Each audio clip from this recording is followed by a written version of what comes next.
Hello दोस्तों, कैसे आप सभी लोग। मैं अंकित मिश्रा आप सभी लोगों का एक बार फिर से अपने इस लेटेस्ट वीडियो में स्वागत करता हूं। दोस्तों, आज की वीडियो में हम लोग बात करने वाले हैं जैन धर्म के विभाजन के बारे में। आप सभी लोगों को पता है कि जैन धर्म आगे चल के दो भागों में बट गया था, एक श्वेतांबर और एक दिगंबर।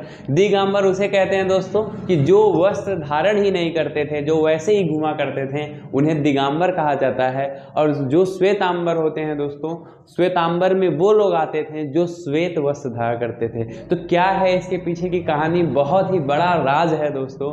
क्यों ऐसा जो है हुआ था कि एक धर्म जो है जब दो धर्मों में बट जाए, दो अलग अलग संगतियों में बट जाए, इसका मतलब उसके पीछे का रीजन कुछ बहुत ही बड़ा है। ठीक है, तो उस रीजन को आज हम डिस्कस करेंगे और इसके पीछे की क्या कहानी है कि क्यों जो है लोगों को अलग होना पड़ा जैन धर्म में, वो सारी चीज़ें हम जो है दोस्तों इस वीडियो में बात करने वाले हैं। तो आज की वीडियो में बिल्कुल कहानी से भरा हुआ है और आपको बहुत ही मज़ा आने वाला है। तो वीडियो के अंत तक बने रहिएगा ताकि आप इस मज़ा को ले सकें। तो समय को बर्बाद ना करते हुए दोस्तों हम लोग अपने वीडियो को स्टार्ट करते हैं। इसके पहले वाले वीडियो में हमने देखा कि जैन धर्म का परिचय देखा, उसके बाद हमने देखा महावीर स्वामी के लाइफ के बारे में और जैन धर्म की विशेषताओं के बारे में देखा। हमने देखा कि महावीर स्वामी किस तरह से उनका जन्म होता है, कैसे उनको ज्ञान की प्राप्ति होती है, उनके पूरे परिवार के बारे में हमने अध्ययन किया। तो अगर इसके पहले वाला वीडियो आपने नहीं देखा है तो जाइए उस वीडियो को देखिए। और आप सबको पता है दोस्तों कि हम लोग लूसेंट जीके को, फैक्ट को हम लोग डायग्राम और फ्लो चार्ट की हेल्प से पढ़ रहे हैं। जिस तरह से डायग्राम आपको बनाया गया है ऐसे लूसेंट में आपको नहीं मिलेगा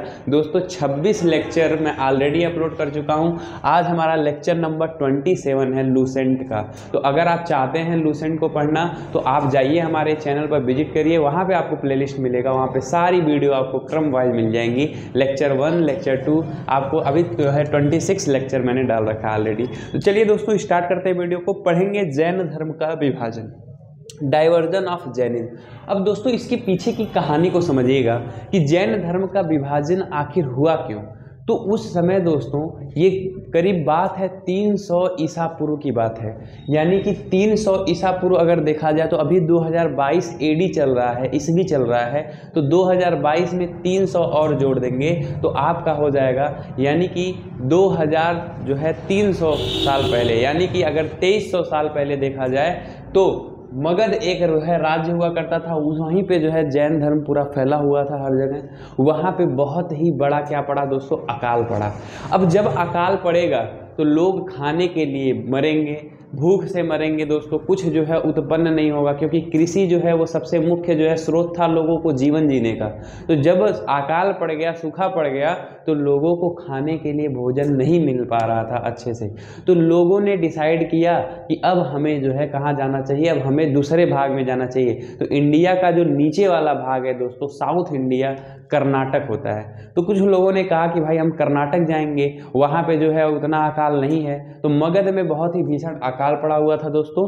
तो कुछ लोग जो है कर्नाटक में चले गए। अब कौन कौन से लोग गए उस समय दोस्तों, जैन धर्म के 2 प्रवर्तक थे।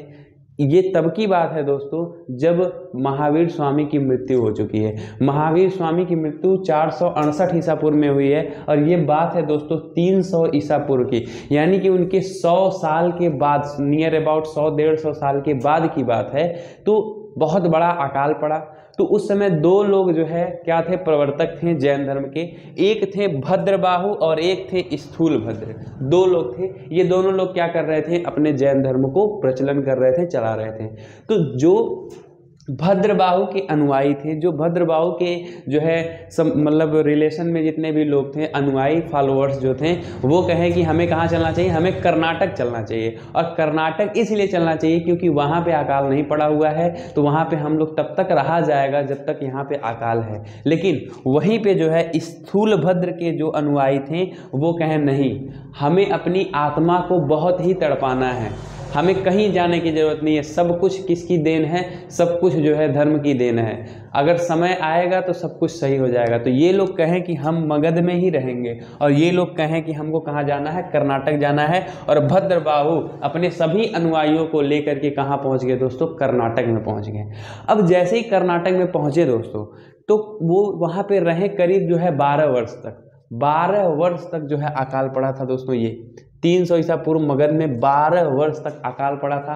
12 वर्ष बाद जैसे ही अकाल खत्म हुआ तो ये जो भद्रबाहु थे वो फिर से मगध में आए। अब जैसे ही जो है मगध में आए तो इन दोनों के बीच, जो भद्रबाहु थे और जो स्थूल भद्र थे, इन दोनों के बीच जो है विचार विमर्श में जो है क्या हो गया, विवाद हो गया। तो ये लोगों का जो है 2 गुट में बट गया धर्म, एक हो गया श्वेतांबर, एक हो गया दिगंबर। तो जो भद्रबाहु के लोग थे जो कर्नाटक गए हुए थे उनको बोला गया दिगंबर। दिगंबर का मतलब होता है कि वस्त्र धारण न करने वाले, ठीक है। और स्थूल भद्र के जो नेतृत्व में थे उनको जो है श्वेतांबर में बांटा गया। तो श्वेतांबर उसे कहते हैं दोस्तों जो श्वेत वस्त्र धारण करते हैं। तो अभी भी आप जाएंगे तो आपको 2 तरह के धर्म वाले मिलेंगे जैन धर्म, एक जो बिना वस्त्र धारण किए हुए हैं और एक जो है आपको वाइट, एकदम बिल्कुल वाइट पहनेंगे और कोई चीज़ नहीं पहनते, सिर्फ सफ़ेद ही सफ़ेद रहेगा उसमें, ठीक है। तो इस तरह से जो है जैन धर्म का विभाजन हुआ।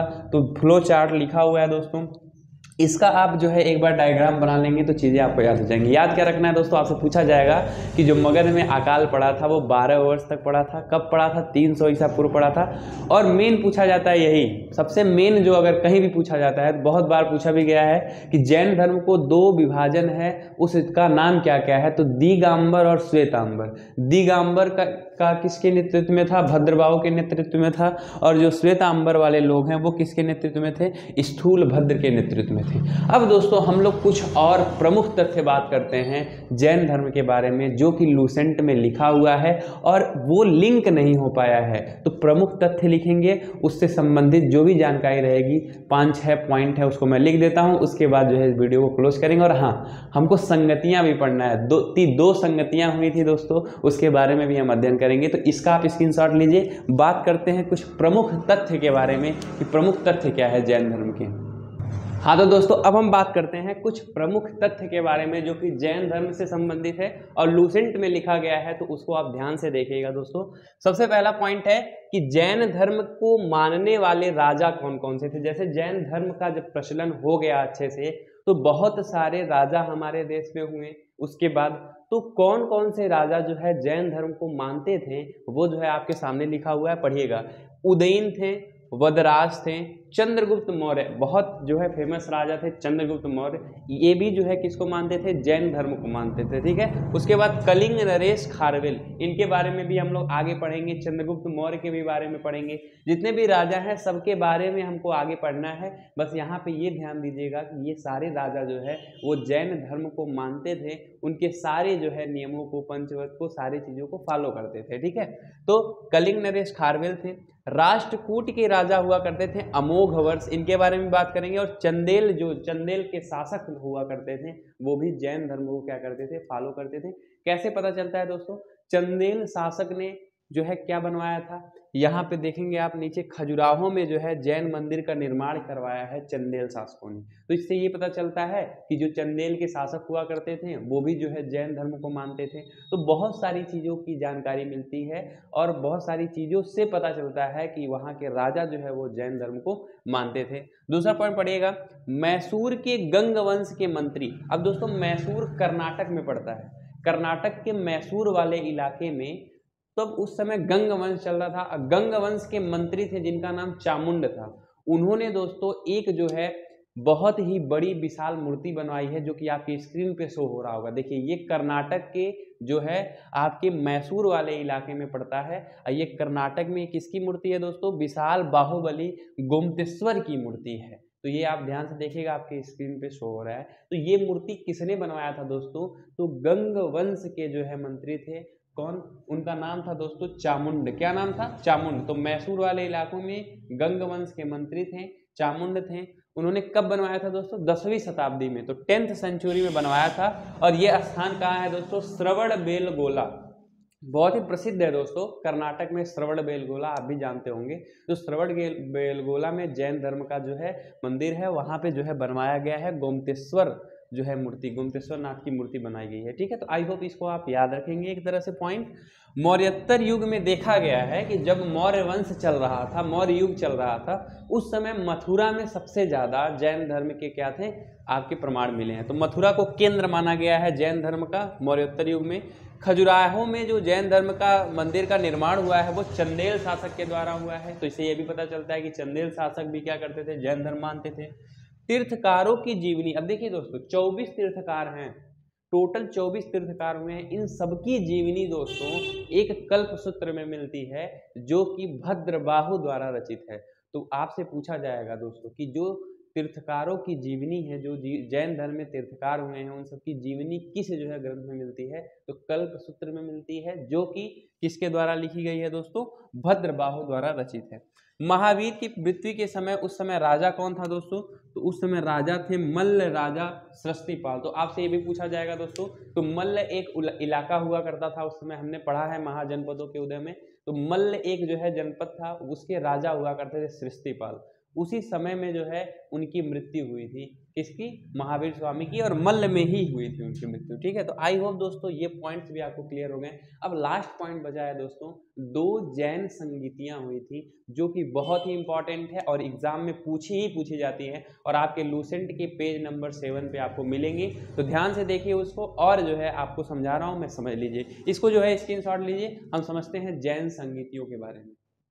हाँ तो दोस्तों 2 तरह की संगीतियां हुई थी, इसको भी हम लोग पढ़ लेते हैं, उसके बाद जैन धर्म खत्म हो जाएगा। फिर हम लोग बात करेंगे नेक्स्ट वीडियो में बौद्ध धर्म के बारे में, और कोशिश यही रहेगी कि बौद्ध धर्म को एक ही वीडियो में खत्म कर दिया जाए। ठीक है, तो जैन धर्म के 2 वीडियो ऑलरेडी पढ़ चुके हैं, एक में उसका परिचय है, दूसरे में महावीर स्वामी के बारे में है और जैन धर्म की विशेषता है, और तीसरे में हमने देखा कि जैन धर्म की क्या क्या जो है संगीतियां हैं और कैसे जो है जैन धर्म का विभाजन हुआ है। ठीक है, तो समझते हैं जैन धर्म की 2 संगीतियां हैं दोस्तों। देखिए, एक है प्रथम संगीति और ये एक है द्वितीय संगीति। संगीति मतलब होता क्या है, पहले ये समझिए। संगीति मतलब एक संगठन, एक समाज। जैसे मान लीजिए मैं आप सभी लोगों को बुलाया और हमने कुछ एक नया बदलाव कर दिया। जैसे मान लीजिए मेरी कोई ऑर्गेनाइजेशन चल रही है, मेरा कोई धर्म चल रहा है, मैंने सबको क्या किया, पूरे जो है दुनिया में के सभी लोगों को इकट्ठा किया और हमने उस धर्म में कुछ चेंजिंग कर दिए, तो उसको हम बोलते हैं संगीतिया। संगीतिया मतलब क्या होती है, सभा लगाना।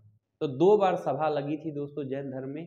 पहली संगीति हुई थी 300 बीसी में। कब हुई थी दोस्तों, 300 ईसा पूर्व हुई थी। और जो द्वितीय संगीति हुई थी दोस्तों वो 512 एडी में। ये संगीति जो 300 ईसा पूर्व में हुई थी, ये वही समय है दोस्तों जब मगध में अकाल पड़ा था। जब मगध में लोग जो है कर्नाटक की ओर जा रहे थे, उसी समय ये संगीति हुई थी, उसी समय सभा लगाई गई थी कि किसको जाना है और किसको नहीं जाना है। तो आप याद रखेंगे दोस्तों कि 300 ईसा पूर्व में सबसे पहली संगीति हुई थी, जिसके अध्यक्ष कौन थे दोस्तों, स्थूल भद्र थे। और स्थल कहाँ था दोस्तों, पाटलिपुत्र। पाटलिपुत्र मगध वाले इलाके में पड़ता है। वही मगध में दोस्तों जब अकाल पड़ा था तभी ये संगीति हुई थी। पाटलिपुत्र मगध में पड़ता है और उसी वाले इलाके में हुई थी। अध्यक्ष कौन थे, स्थूल भद्र थे। और ईयर आप याद रखेंगे 300 बीसी। आपने देखा कि 300 बीसी में ही मगध में अकाल पड़ा था। ठीक है दोस्तों, द्वितीय संगीति कब हुई थी, द्वितीय संगीति बहुत सालों के बाद हुई थी। करीब जो है आपका 300 बीसी है और ये 512 एडी है, तो 700 साल बाद जो है ये वाली संगीति हुई थी। इसके अध्यक्ष दोस्तों क्षमा श्रवण थे और स्थल जो है बल्लभी गुजरात। तो ये बहुत बाद हुई है संगीति। तो आप दोनों याद रखेंगे, प्रथम संगीति 300 बीसी में स्थूल भद्र के नेतृत्व में हुई थी और स्थल पाटलिपुत्र जो है। उसके बाद आप द्वितीय याद रखेंगे कि अध्यक्ष क्षमा श्रवण थे, स्थल जो है बल्लभी गुजरात था और ये 700 साल बाद हुई थी। 300 में हुई थी, 512 में ये हुई थी। तो आई होप दोस्तों ये क्लियर हो गया होगा। जैन धर्म दोस्तों यही खत्म होता है। जैन धर्म की एक एक पॉइंट को, इससे बाहर दोस्तों अब कहीं भी आपको जैन धर्म नहीं पूछा जा सकता है। अगर आप इसके पहले के 2 वीडियो देखे हो, ज़्यादा वीडियो का लेंथ भी नहीं है, 15 मिनट और 19 मिनट इसी तरह का वीडियो का लेंथ है। अगर आप इसके पहले के 2 वीडियो देख लेते हैं तो जैन धर्म में इसके बाहर से कहीं भी कंपटीशन में क्वेश्चन नहीं पूछा जाता है दोस्तों, क्योंकि लूसेंट एक ऐसी बुक है जिससे आप किसी भी कंपटीशन को क्लियर कर सकते हैं। ठीक है दोस्तों तो आज की वीडियो कैसी लगी, अगर वीडियो अच्छी लगी हो दोस्तों तो प्लीज़ लाइक करिए। वीडियो को बनाने में काफ़ी मेहनत लगती है, इस तरह से फ्लो चार्ट बनाना। करीब दोस्तों अगर मुझे एक 20 मिनट की वीडियो बनानी हो तो करीब 4 घंटे मेहनत करना पड़ता है मुझे वीडियो बनाने के लिए। तो अगर वीडियो जो है अच्छी लग रही हो तो अपना प्यार और सपोर्ट जरूर दीजिए और भी लोगों के साथ शेयर करिए, ताकि दोस्तों ये वीडियो हाईलाइट हो सके और भी लोग जो है इस वीडियो को देख करके फ़ायदा जो है ले सके। क्योंकि लूसेंट पढ़ना बहुत ही डिफिकल्ट है और उसको जो है आसान बनाना मेरा काम है। तो बने रहिए यूट्यूब के साथ, पढ़ते रहिए, मुस्कुराते रहिए और हंसते रहिए मोटिवेट होकर के। जय हिंद, जय भारत।